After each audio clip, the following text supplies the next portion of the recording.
The silence before thunder. The holographic message flickered to life in the UN Space Command Center, and with it came the face of Archon Vorath, Supreme Commander of the Tarsian Empire. His reptilian features were composed in what passed for contempt among his species. The ridged scales along his throat flared wide. His eyes narrowed to slits. "People of Earth," his voice translated through the quantum relay with mechanical precision. "Your expansion into the frontier sectors ends now. You have 72 hours to withdraw all human vessels, stations, and colonies from territories claimed by the Tarsian Empire. Failure to comply will result in the complete eradication of your species." The transmission ended. For a long moment, the command center sat in stunned silence. Then Commander Marcus Webb, head of Earth's Rapid Response Fleet, leaned back in his chair and laughed a short, bitter sound. "Complete eradication," he repeated. How dramatic.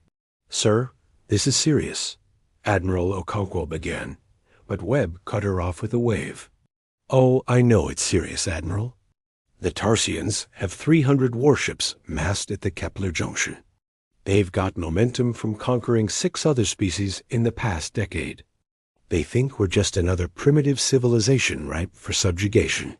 He stood, moving to the tactical display that showed the entirety of human-controlled space. "They've also made a critical mistake." "Which is?" "They announced their intentions," Webb said softly. "They gave us a countdown. They think we'll respond with diplomacy or defiance or fear. They've studied human history, seen our wars, our treaties, our negotiations. They think they understand us." He turned to face the assembled officers. "But there's one aspect of human warfare they clearly didn't study thoroughly enough." "What's that, Commander?" Lieutenant Zhang asked. Webb's smile was cold. "We invented the ambush." The Emergency War Council convened within the hour. Representatives from every major Earth government crowded into the secure conference room, physically present or holographically projected. The arguing started immediately. "We should negotiate," the European Federation delegate insisted. "The Tarsians have superior numbers and technology." "A war would be—" "A war is already happening," Webb interrupted. "They declared it. The only question is whether we fight on our terms or theirs." "Commander Webb has a point," Secretary General Amara Okafor said. "But what terms? They have us outgunned 3-1. Not if they don't see us coming." The room fell silent. Webb brought up a star chart. "The Tarsian fleet is currently assembled here at their staging ground in the Helios cluster. It's a demonstration of force. They want us to see their strength, to be intimidated. They expect us to spend the next 72 hours either evacuating or preparing defensive positions at our colonies." "And we're not going to do that?" the Asian Coalition representative asked. "Oh, we'll evacuate the civilians," Webb confirmed. "But our fleet?" He zoomed in on the map, tracing a route through a region of uncharted space. "Our fleet is going to travel dark through the Obsidian Expanse, emerge in the Erebus Nebula here, and hit the Tarsians while they're still congratulating themselves on their intimidation tactics." Admiral Okonkwo studied the map. "The Obsidian Expanse has no mapped jump routes, no relay stations. If we go in there, we're flying blind through some of the most dangerous space in the sector." "Which is exactly why the Tarsians won't expect it," Webb said. "They've reviewed our military history. They know humans tend to meet enemies head-on. They've seen records of our willingness to negotiate, our preference for declared warfare, our tendency to broadcast our intentions." He leaned forward. "So we're going to do none of those things. We're going to go dark, go silent, and hit them with everything we have before they even know we've launched. That's—" The European delegate searched for words.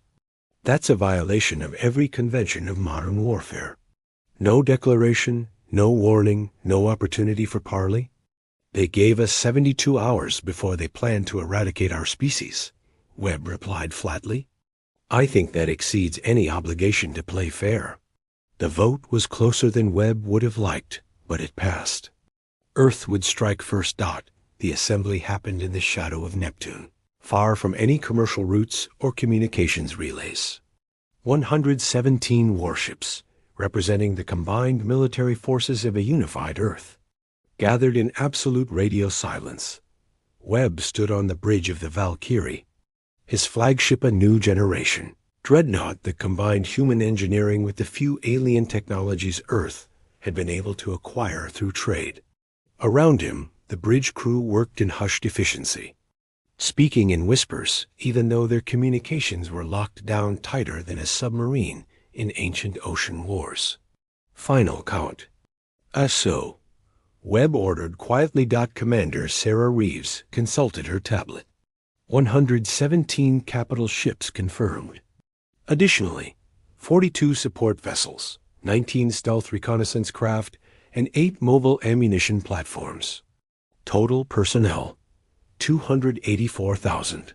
Nearly 300,000 human beings. Webb reflected, all betting their lives on his strategy.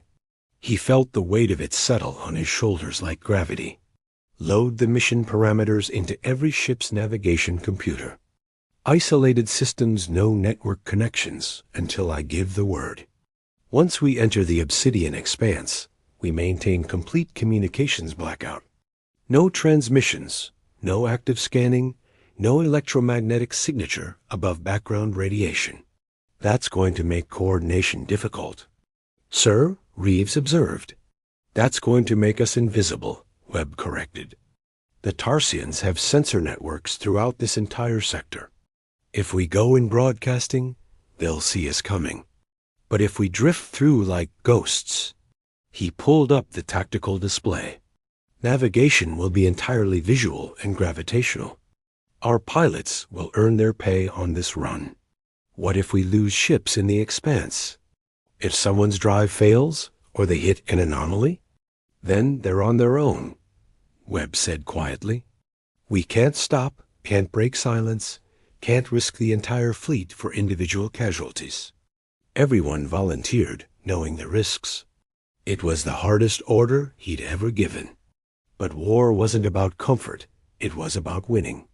The journey through the obsidian expanse took 19 hours. 19 hours of flying through space, so dark that stars themselves seemed to vanish, swallowed by clouds of dust and exotic matter that played hell with sensors.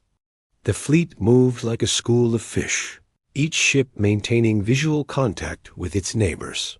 Following the Valkyrie's lead through the maze, they lost 3 ships.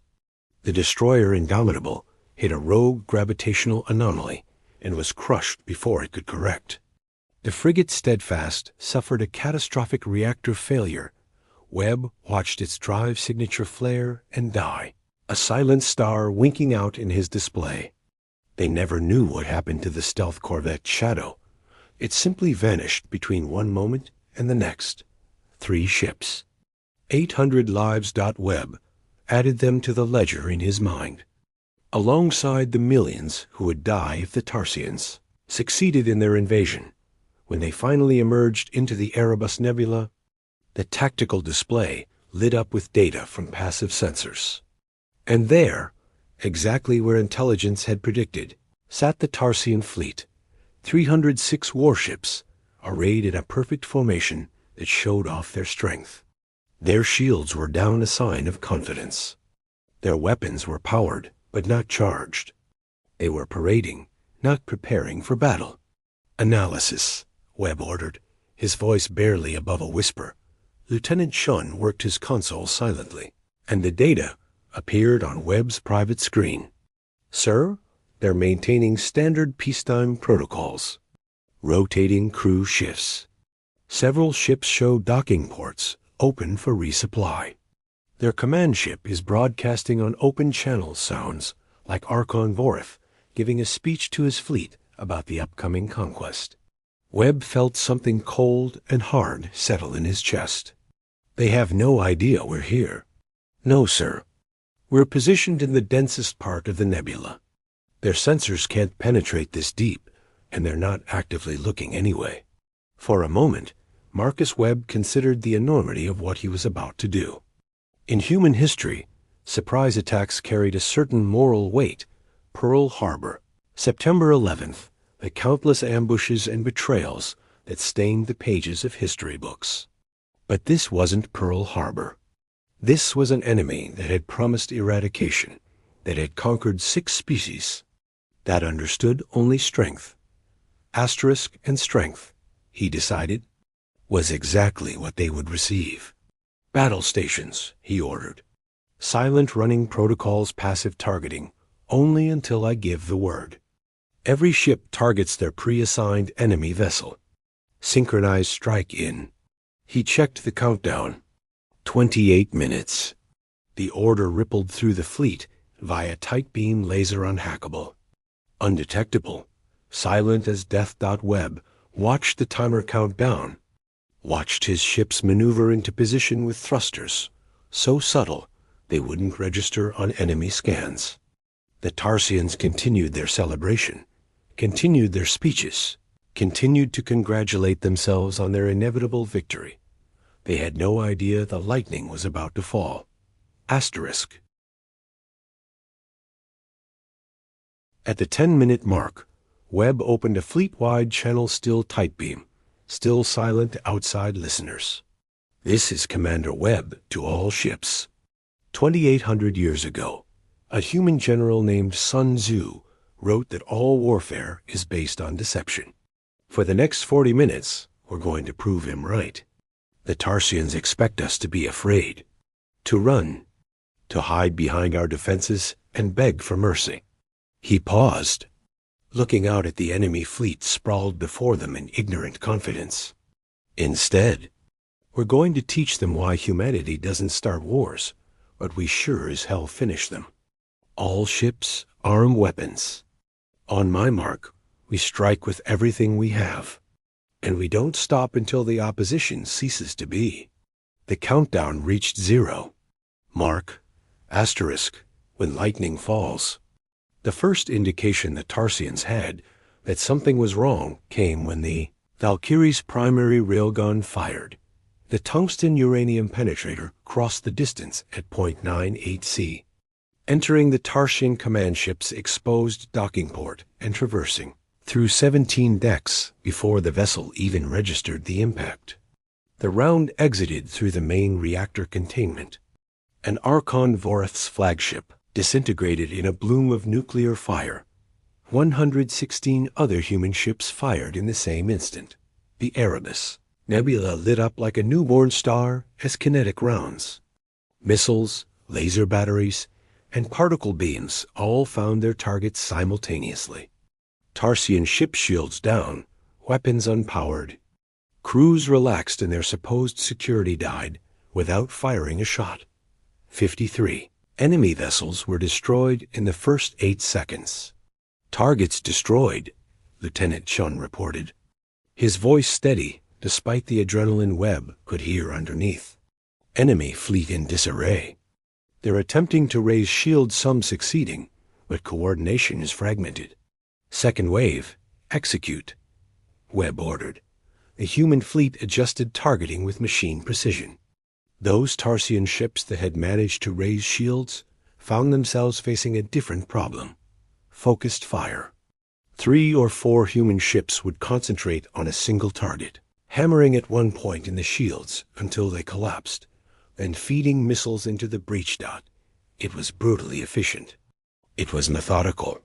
It was utterly without mercy. Sir, we're receiving distress calls from the Tarsian fleet, the communications officer reported. Multiple ships requesting parley, asking for jam all their communications, Webb interrupted. Internal and external. I want them confused, disorganized, unable to coordinate a response. Sir? The communications officer looked shocked. They're trying to surrender. Webb turned to face her, his expression harder than she'd ever seen. Lieutenant, they promised to eradicate our species. Not conquer, eradicate. They've done it to 6 other civilizations. Right now, in this moment, They're learning what it feels like to be on the receiving end. He looked back at the tactical display. Keep jamming their signals. We'll accept surrender when unsatisfied they're incapable of threatening Earth ever again. The battle, if it could even be called that, continued. Human fleet moved through the Tarsian formation like wolves through sheep. Every doctrine the Tarsians had learned, every assumption about civilized warfare, every expectation about how battles should be, conducted, all of it meant nothing against an enemy that had emerged from nowhere and struck without warning or mercy. Enemy cruiser squadron attempting to form. Defensive formation, Shun reported. 17 ships, concentrated firepower. Mark them priority. Stealth corvettes. Are you in position? Affirmative, Valkyrie, came the whispered response from the Phantom. Lead ship of the stealth squadron. Light them up. The stealth corvettes had been the wild card in Webb's strategy small ships with minimal armament, but equipped with the latest generation of cloaking technology. They'd been positioned deep in the enemy formation before the battle even started, waiting like coiled snakes. Now they struck. From point-blank range, the corvettes launched their entire payload of armor-piercing missiles. The Tarsian cruisers, focused on the visible threat of the main human fleet, never saw the attack coming from behind. Explosions rippled through their formation, and the defensive squadron dissolved into debris and desperation. Commander Webb watched the tactical display with the detached focus of a surgeon or an executioner. Each Tarsian ship was a data point, a threat assessment, a problem to be solved with applied violence. Time elapsed, 22 minutes, Reeves reported. Enemy casualties: 243 ships destroyed, 38 ships critically damaged. Human casualties: 4 ships lost, 11 damaged but operational. 4 ships. Roughly 1,000 lives against the 80,000 Tarsian casualties.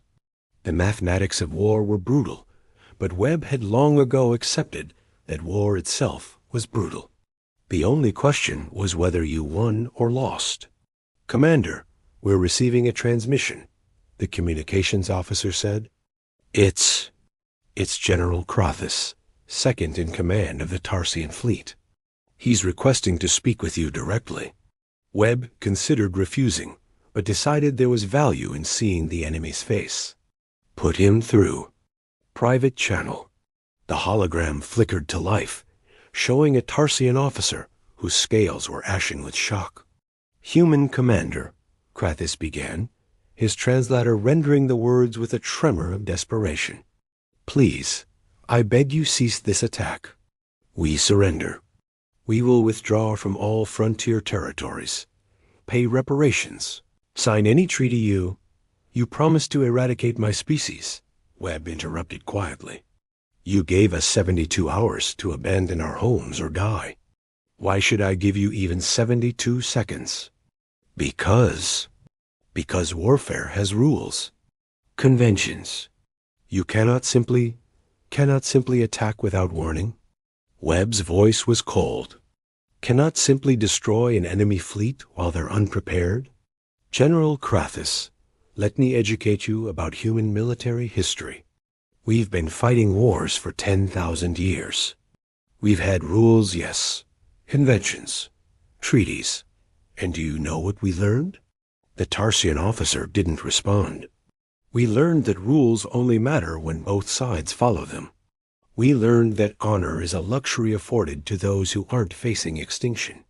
And we learned, Webb leaned forward, that the most effective military strategy in human history has always been to hit first, hit hard, and hit without mercy. Because the enemy who's burning doesn't have time to shoot back. This is barbarism, Krathis whispered. This is survival, Webb corrected. You picked a fight with a species that evolved by being the apex predator on a planet full of things trying to kill us. Did you really think we wouldn't bring those lessons to space? The battle, if the one-sided slaughter could be dignified, with that term ended 43 minutes after it began. Of the 306 Tarsian ships that had assembled to demonstrate their dominance, 279 were destroyed. 21 were damaged beyond combat effectiveness. The remaining 6 ships sat dead in space, drives offline, weapons disabled, transmitting continuous surrender signals that Webb finally allowed through. The human fleet had lost 7 ships total, with 23 more carrying varying degrees of damage. Asterisk, sir. What are your orders regarding the surviving Tarsian vessels? Reeves asked. Webb studied the tactical display for a long moment.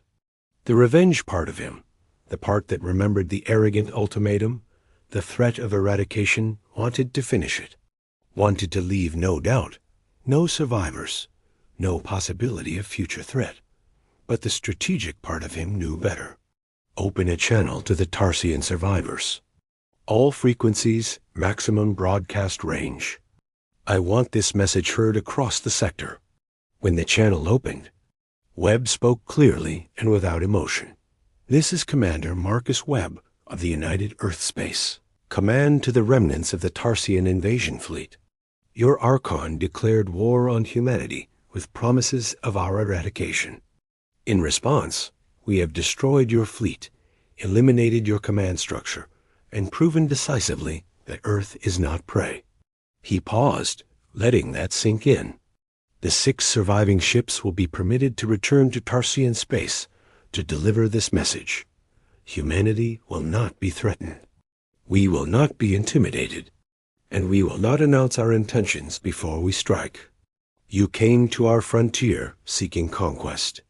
Instead, you found a lesson 10,000 years in the making. Humans don't start wars, but we finish them. Asterisk. Webb terminated the connection and turned to Reeves. Let them go, and make sure our message gets distributed to every species in the sector. I want the galaxy to understand what happened here today. The aftermath came swiftly. Within hours, news of the battle spread across FTL networks. The complete destruction of the Tarsian fleet, the fleet that had conquered 6 species, that had seemed unstoppable, sent shockwaves through galactic civilization. The reactions were mixed. Some species, those who had suffered under Tarsian aggression, sent messages of gratitude and relief. Others, comfortable in their long peace and civilized conventions, expressed horror at humanity's tactics. The Galactic Concordat issued a formal condemnation of Earth's unprovoked surprise attack and excessive use of force.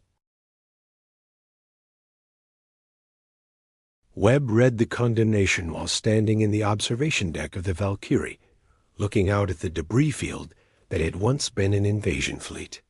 Unprovoked, he muttered. They gave us 72 hours before they planned to exterminate us, but our response was unprovoked. The galaxy likes its rules, Reeves said from behind him. Likes to pretend war can be civilized. War is never civilized, Webb replied. That's the point of it. You fight to win, or you don't fight at all. He turned from the viewport. What's the casualty count? Final numbers. 1,847 human fatalities, 3,203 wounded, 7 ships lost, 23 damaged. We'll be conducting repairs and memorial services simultaneously. Almost 2,000 humans dead. Webb felt the weight of each life, carried them like stones in his chest. But against 250,000 Tarsian casualties, against the millions of human lives that would have been lost if the invasion had proceeded, make sure every family gets full military honors, he said quietly, and make sure they know their loved ones saved Earth. 3 days later, the political fallout reached its peak. The UN Space Command was flooded with requests for meetings, interviews, explanations. The Galactic Concordat demanded Webb appear before their council to answer for his crimes against civilized warfare.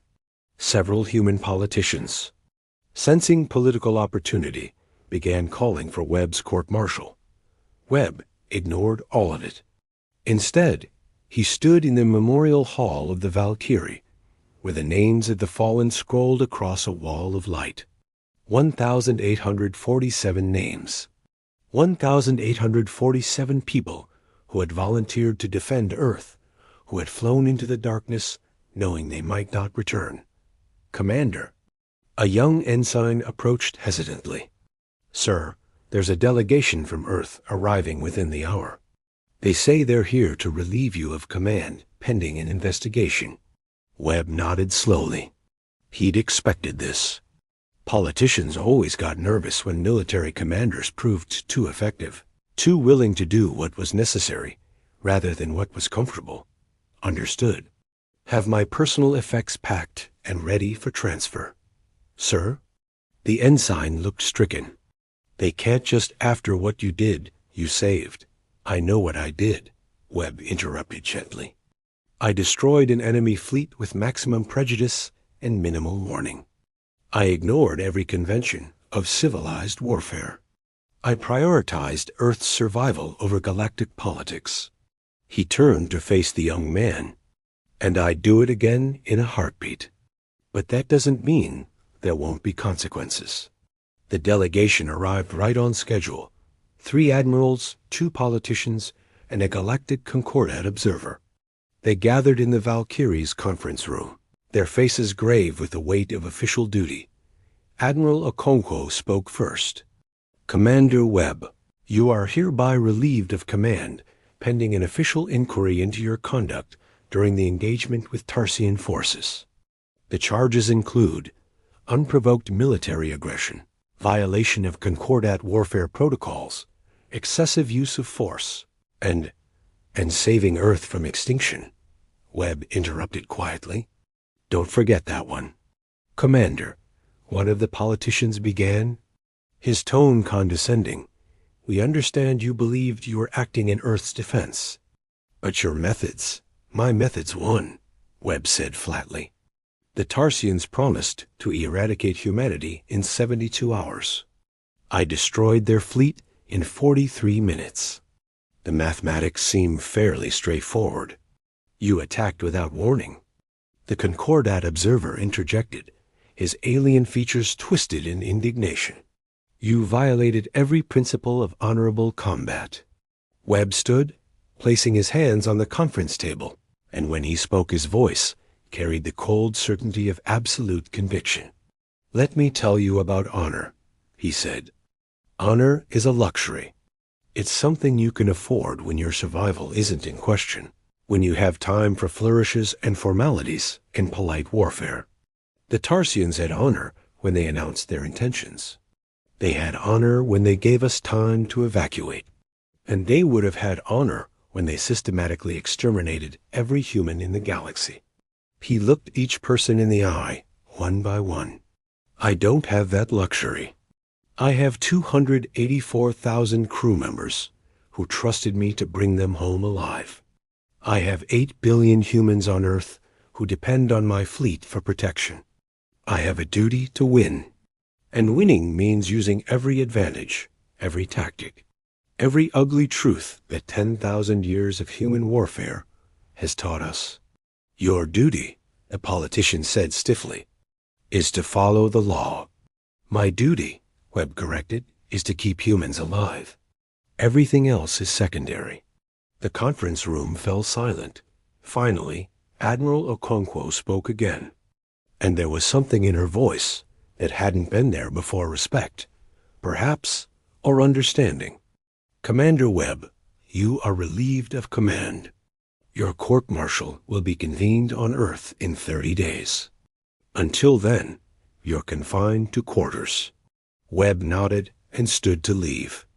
At the door, he paused. Ma'am, one more thing. Make sure the crews of all 7 lost ships get full honors. And make sure the galaxy knows their names. Because they died proving a point that the Concordat seems to have forgotten. What point is that, Commander? Webb's smile was thin and hard. That humans don't fight for honor or glory, or to satisfy some alien concept of civilized warfare. We fight to win. And when the alternative is extinction, we'll burn the whole galaxy down before we let ourselves be erased. He left the conference room, leaving silence in his wake. Epilogue. 6 months later, the court-martial lasted 3 weeks and concluded with Webb being formally reprimanded for violations of engagement protocols. He was stripped of his command, but not his rank, a political compromise that satisfied no one but prevented an outright split in Earth's military command. But something else happened in those 6 months. 17. Species filed formal requests with Earth for military cooperation agreements. The Concordats authority began to fracture as member species realized that polite warfare was a privilege that required someone else to do the dirty work of actual survival. The Tarsian Empire, what remained of it, signed a permanent non-aggression pact with Earth and paid reparations for the Andromeda attack. More significantly, they began restructuring their military doctrine. Surprise had proven more powerful than superiority. And across the galaxy, a new understanding emerged. Humanity had entered the galactic stage not as diplomats or philosophers, but as survivors. As a species that had spent millions of years perfecting the art of not dying, that had climbed from the prey to the predator through ruthless adaptation and willingness to do whatever survival required. The opposition had learned this lesson the hard way. As they ceased to be, Marcus Webb retired to a small colony on Europa, where he grew tomatoes in hydroponic gardens and answered occasional questions from military historians.